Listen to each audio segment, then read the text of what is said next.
చాలామంది సచిన్ టెండూల్కర్ గురించి మాట్లాడే అప్పుడు ఇంటర్నేషనల్ రికార్డ్స్ మాత్రమే గుర్తు చేస్తారు. కానీ ఐపీఎల్లో ఆయన డామినేషన్ చాలామంది పట్టించుకోరు. నిజమేమిటంటే ఐపీఎల్ ప్రారంభ దశలో కన్సిస్టెన్సీ అంటే ఏంటో సచిన్ చూపించాడు. 2010 Sachin peak IPL season.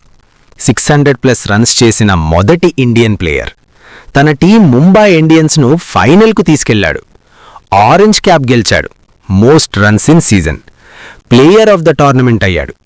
T20 ఫార్మాట్లో యాంకర్ బ్యాటింగ్ కూడా మ్యాచ్ విన్నర్ అవుతుంది అని ప్రూవ్ చేశాడు. Consistency level. నెక్స్ట్ సీజన్ కూడా అదే డామినేషన్.